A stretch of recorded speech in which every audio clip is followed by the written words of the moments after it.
alrededor de Rubén. Este es un festejo, realmente, alrededor de una persona que nos ha dado todo. Nos ha dado todo en sus poemas, en sus actitudes, en la demostración de cómo ha vivido. Y en relación a eso quiero explicarles un poquito mi punto de vista sobre un aspecto de su cultura y de su vida, que es sus vínculos con el budismo. Resulta que ustedes saben todos que Rubén ha sido embajador de carrera en la República Argentina, nos ha representado en muchos países, y uno de el último destino que tuvo fue Corea. Y en Corea él se vinculó con el budismo. Obviamente que Rubén traía ya todo un bagaje cultural budista por sus estudios. Y en ese vínculo creado en Corea conoce al Dharmaraja, que es un personaje tutelar, tiene jurisdicción sobre 7 países de Asia en el budismo. Y cuando él presenta su obra, y la lee, la estudia y descubre grandes paralelismos entre lo que Rubén plantea y lo que plantea el budismo, le otorgan la medalla de la paz mundial, lo cual está registrado en libros de la época. Estamos hablando de 1990. La medalla dice, la medalla de la paz mundial, y al dorso hay 4 palabras: paz, libertad, igualdad y armonía. Esta distinción que le otorgan no es el mero resultado de una aproximación política, sino el reconocimiento de una postura de compromiso humano dentro de los conceptos y valores budistas. El budismo coreano interpretó como propios los valores contenidos en los versos de Rubén Vela. Conociendo en amplitud su obra, no podemos dejar de percibir el paralelismo. Julio César Forcat también lo reconoce en el libro Poesía y Libertad, refiriéndose a la salvación de todos los seres. Dice Forcat, esta enseñanza coincide con la visión budista. Uno de los 3 pilares del budismo es el óctuple sendero, compuesto por 8 peldaños que nos llevan en ascenso hacia la paz interior. El segundo peldaño del óctuple sendero es la recta emoción. Esto implica, entre otros, el concepto de dana. Dana significa generosidad, dar cosas materiales, dar tiempo, energía, contención, darse a sí mismo, dar tiempo, dar atención al otro. Para actuar generosamente será preciso un ejercicio de humildad, reconocer nuestra pequeñez. Y en este sentido, escuchemos a Vela, que nos dice: ¿cómo decir vida, amor, alegría, adheridos al mundo solamente por las palabras, dando un nombre a cada cosa para no equivocarnos, sabiéndonos equivocados, para poder vivir? Y hemos hablado del amor, nos dice Vela, y hemos dejado sus ojos penitentes colgados en los espejos.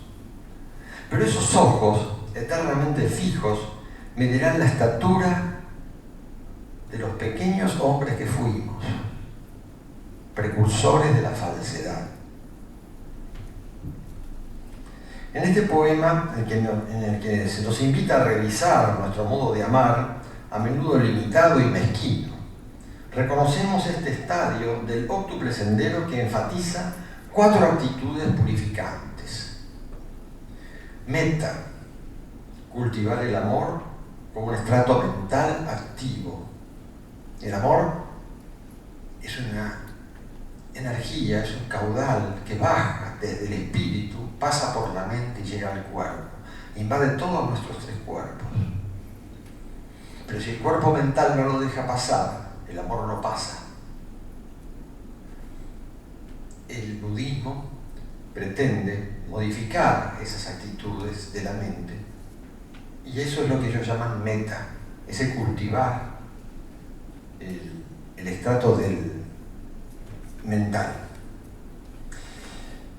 Otra de las actitudes purificantes que contempla el budismo es karuna. Karuna es un concepto abarcante del amor, es un amor universal. Joseph Feuerstein dice amor oceánico, integrando entonces también a la compasión, que es un término que usamos en general en el cristianismo, para denominar esa capacidad de amar al otro, aunque no conozcamos al otro. Este es muy difícil de encarar, porque nos resulta casi, diríamos, ajeno el amar a todo aquel que se nos acerca. Rubén nos lo menciona como otro amor que nunca conoceremos. Y tenemos otro elemento budista que ellos llaman mudita, que es la alegría empática. Rubén, en un poema que se llama Una historia, nos lo relata así. Dice: un día abandoné mi soledad inútil, mi débil fortaleza, me mezclé con los hombres, descubrí mis hermanos, heredé su alegría. La alegría es la manifestación del amor. Y finalmente, el cuarto elemento que menciona el budismo es upekkha, que es la tranquilidad, esa paz interior que hace que nosotros aceptemos la realidad. Nos dice Rubén: viviremos desnudos bajo el sol, seremos siempre jóvenes, y no habrá otra memoria que la piedra. Solo la piedra conoce el porvenir. Volviendo al octuple sendero, el tercer peldaño es la recta palabra. Es decir, el budismo propone que cuando nosotros hablemos con propiedad, que la palabra sea justa, que la palabra sea calibrada, que no haya error en aquel que nos escucha cuando nosotros emitimos la palabra. Esa palabra transmite nuestro ser, entonces esa palabra tiene que ser pura, tiene que ser clara, tiene que ser transparente.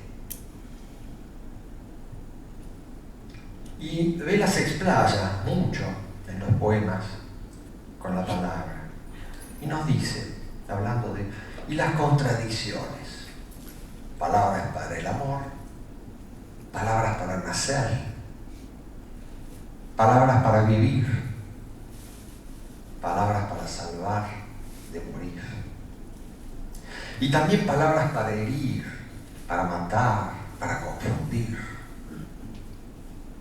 Aquí expone claramente la intencionalidad oculta en la palabra, que puede ser salvífica o condenatoria. Entonces se pregunta, ¿para qué sirve la palabra? Y se responde Rubén, para revelarle al hombre su perdida dimensión humana, para devolverle su reino en esta tierra, o más sencillamente, para hacer mejor al hombre. Y vuelve a preguntarse, ¿mejor para qué? Para incendiarse en esta pasión común y tan distinta, este ejercicio cotidiano que se alimenta de amor a cada instante. Y se repregunta, ¿y qué es ese amor? Y responde, estar en la casa del hombre, vivir en la casa del hombre, ser ese hombre, ser todos los hombres. En la medalla a que hicimos alusión recién, figura la palabra libertad. Y Rubén transmite justamente un claro concepto sobre la libertad. presenta las dos facetas de la libertad. La libertad interior, que se conquista a nivel de cada persona. Es decir, uno puede ser libre inclusive estando en una prisión, porque mi interioridad me es propia y nadie puede invadirla. Yo soy el rey dentro de mí mismo y en eso reside mi capacidad libertaria. Mas para lograr este estadio debemos realizar un trabajo, y en tal sentido Vela nos dice: la libertad hay que ganarla, como la mujer, como los hijos, como la poesía, como la amistad. La segunda faceta de la libertad es la social, la que obtiene un grupo organizado para convivir en paz. Esta también nos requiere de un esfuerzo, pero esta vez mancomunado. Nos lo relata Rubén en una historia y sintetizo algunas de sus estrofas. Dice Rubén: cuando tuve hambre, creí que dejar de tener hambre era conquistar la libertad. Cuando tuve sed, creí que dejar de tener sed era ganar la libertad. Orgulloso, ya sin hambre ni sed, edifiqué mi casa solitaria en una ciudad sin hombres. Encerré mi libertad. Guerrillera de aurora se escapó simplemente, musical y desnuda. Un día abandoné mi soledad inútil, mi débil fortaleza. Entonces comprendí, y ella vino a mí recuperada en el áspero lenguaje de los pueblos. Hay todo un trabajo en la libertad.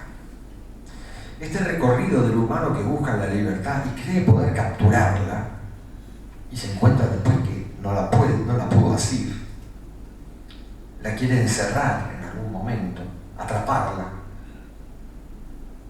y comprende que esta libertad es como la luz. No puedo agarrar la luz. Yo quisiera tomar la luz esta y guardarla para dentro de un ratito y no puedo. El modo de recuperarla eficazmente pasa por el meridiano del amor y de nuestros hermanos. Ahí está la libertad comunitaria. Vivir en libertad es un ejercicio diario y permanente, como lo es la respiración. El pleno ejercicio de la libertad, en todas sus facetas, pasa por el fluir del amor. Este necesita de al menos dos personas, y el karuna budista se ejercita con todos los humanos, nuestros hermanos en libertad. El budismo se caracteriza por elaborar los conceptos vitales en pocas palabras, en palabras justas, exactas, precisas. En tal sentido, conocemos los enigmáticos haikus. Acá tenemos a Mabel, que es especialista en el tema, y ha hecho un libro sobre los haikus japoneses, que datan del siglo XVII, y que se expresan en un escrito muy estricto en cuanto a la forma, ¿no? Tiene 17 sílabas y hay todo un protocolo para realizarlo. Este estilo se cruzó en algún momento con el budismo Zen en Japón, que los utilizó en concordancia con su estilo sintético. Vela tiene también algunos versos cortos que parecieran haikus, pero no conforman el protocolo de composición poética del haiku. Y en este entorno también son encriptados, como son los haikus, ¿no? Es decir, uno los lee y realmente cuesta descifrar qué es lo que quiere simbolizar el haiku. Es decir, él tiene toda una serie en sus escritos, y les voy a leer uno. Dice: alucinaciones necesarias, el espejo que transforma la palabra que modifica el espejo. Y ahí se terminó. Nosotros no podemos mirarnos directamente a la cara. Yo no conozco mi cara. No podemos saber a ciencia cierta cómo somos si no es por el otro que nos observa.